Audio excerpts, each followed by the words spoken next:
Hello friends, welcome back to our channel. In today's video, I'm going to be showing you how I made these ombre, almost mosaic style earrings. This is part 2 of our ombre series. If you missed the first part, I'll have that link down below. We're also going to be doing a couple giveaways with these earrings, and I'll let you know how to enter that later on in the video. So let's get started. I'm mixing up my blue clay first. So I've got 5 complementary colors here, just going from lightest to dark. And I'm going to notch off a little nubbin of each and mix it in with some translucent clay. I'm just eyeballing the amount that I'm using here. You really don't need a lot to get that translucent clay to have quite a bit of pigment. Next, I'm rolling each color through my pasta machine, making sure I'm following that lightest to dark. And then with my cutter, I'm going to punch out a couple of these rectangles and start stacking them up on each other.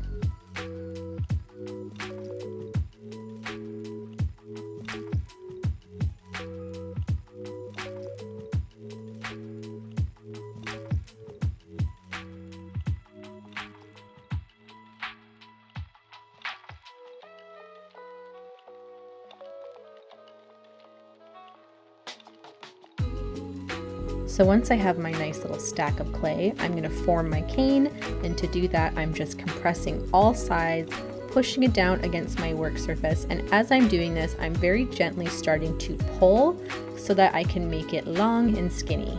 Take your time with this step. You don't want to pull so hard that you're going to tear your cane. You just want to keep on pressing it together and pulling it out slowly.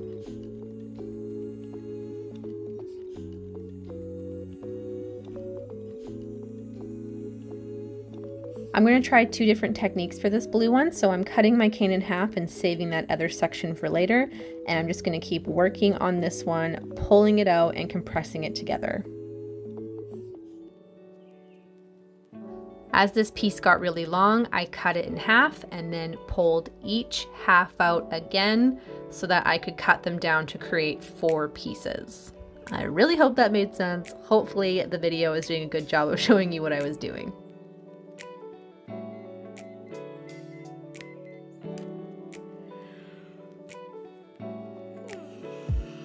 I then took those 4 pieces and laid them side by side, and you can see I just alternated which way the ombre was going. So some had the light on the top and some had the dark. And then I'm going to very gently mush those together, just pull them out a smidge, not nearly as thin as I did the other ones. And then I'm going to fold that in on itself and cut it.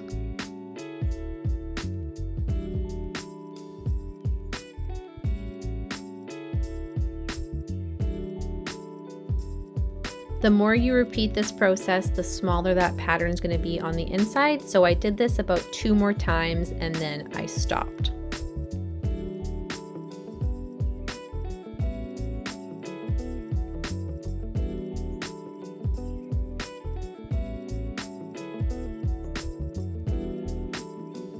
So this is where I stopped, and you can see the comparison of the piece that I started with. And now I'm going to cut this cane down into even sized pieces and lay it down onto a piece of thin translucent clay.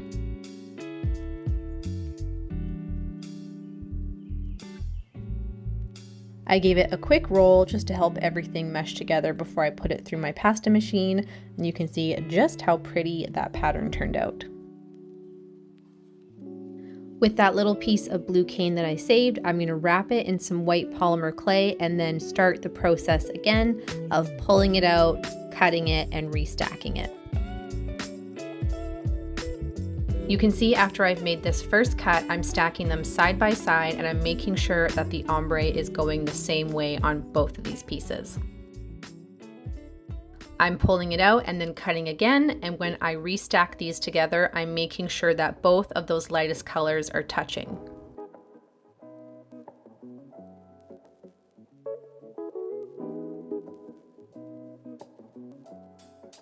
Once I pull it out again and make that third cut, I'm making sure that the ombres are going opposite direction when I restack them. So one piece is going vertical and one piece is horizontal.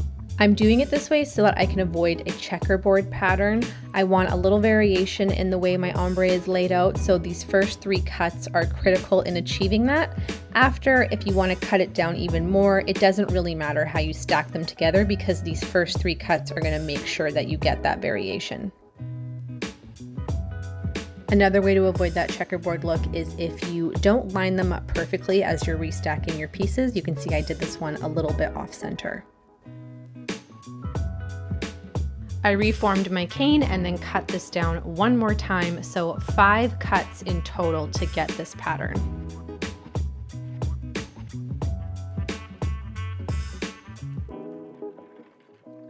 When I was cutting these pieces to form my slab, I made sure I didn't do them too thick because I only want to have to roll this out a little bit. I don't want to keep putting this through my pasta machine because then that design's going to get kind of blown out, and I wanted to keep it really small because I think it just looked really pretty the way it was. So just be mindful not to cut your pieces too thick if you try this one.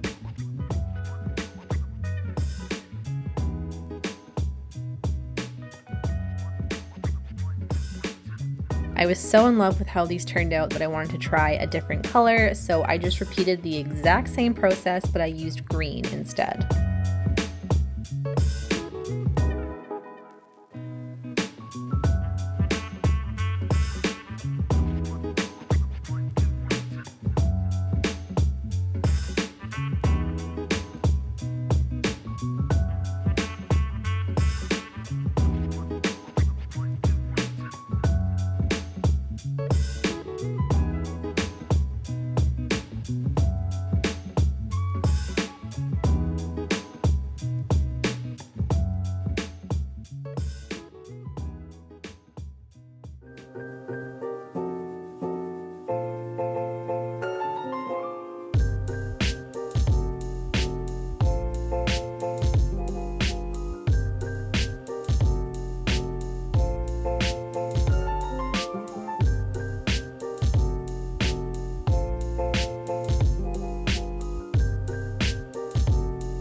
Once all my slabs were formed, I grabbed my cutters, and even though it's the dead of winter here in Canada where I am, these are giving me like tropical, summery vibes, so I made sure to throw in a couple like leafy floral cutters in there.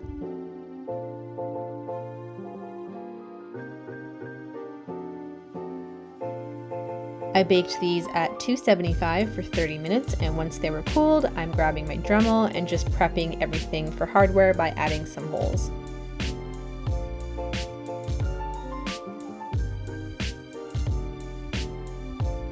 With the buffing head on my Dremel, I'm cleaning up any rough edges and then grabbing my E6000 glue to start popping on all of my earring posts.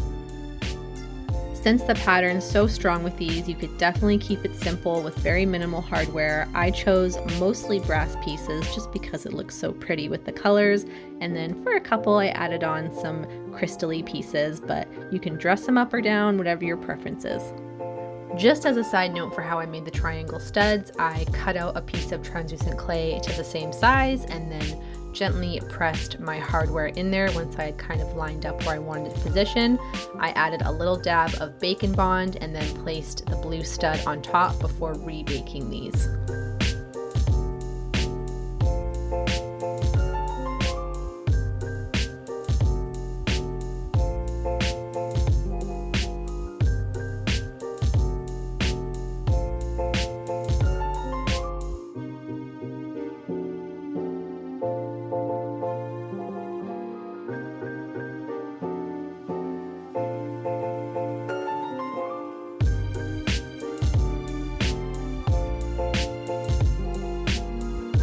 So here they are all finished. If you would like to win a couple pairs of these earrings, just be subscribed to our channel, like this video, and comment down below which pair is your favorite.